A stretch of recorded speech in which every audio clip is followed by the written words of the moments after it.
Welcome to News Across Africa on Daybreak Africa. I am Aminu Adamu.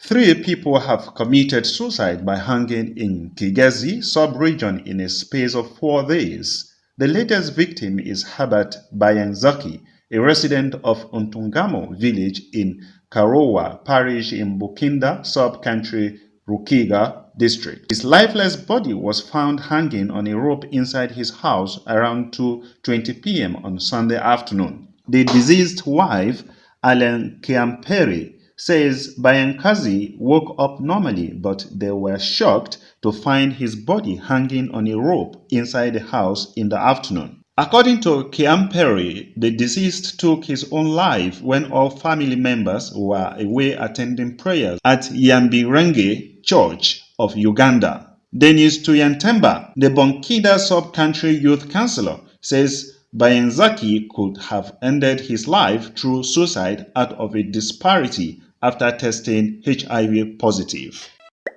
Ethiopian Christians took to the streets Sunday in a mass protest against the burning of churches and attacks on worshippers around the country. Since last July, 30 churches have been attacked, while almost 100 worshippers have been killed.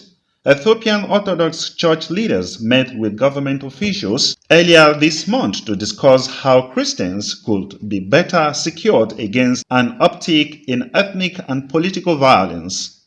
The protest this week followed a slate of protests that took place in several cities last Sunday in Ethiopia. The protesters, which may have numbered in the millions and consisted mostly of Amhara Christians, marched in 43 cities and called on Prime Minister Abiy Ahmed's administration to protect Christians and their churches.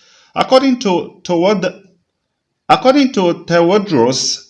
Tiaife, chairman of the Amhara Association of America, the Amhara are an ethnic group in Ethiopia accounting for roughly a quarter of the population and are mostly Christians, although some Amhara Muslims marched in solidarity with the Christians during Sunday's protest. The protests were organized by committees affiliated with the Ethiopian Orthodox Church in each city where they took place. Marches were banned in Addis Ababa, Ethiopia's capital, and in the Oromia region. Media networks owned by the government reportedly did not televise either this week's or last week's protest. The marches come as ethnic and political strife have increased in Ethiopia over the past year, as reforms implemented by Abiy's government have resurfaced old grievances among Ethiopians, many of which are now being addressed through violence. At least 6 Cameroonian troops are reported dead following a wave of fighting with Boko Haram terrorists on the Central African state's northern border with Nigeria. The attacks followed a visit in which Cameroon's Chief of Defense Staff declared that his military had drastically reduced Boko Haram's ability to attack. Demgui Issa, a 59-year-old trader, said he escaped with 3 of his family members from the Cameroon village of Soram that shares a boundary with Lake Chad to the Cameroon town of Kuseri after dozens of Boko Haram terrorists attacked their location, shooting indiscriminately.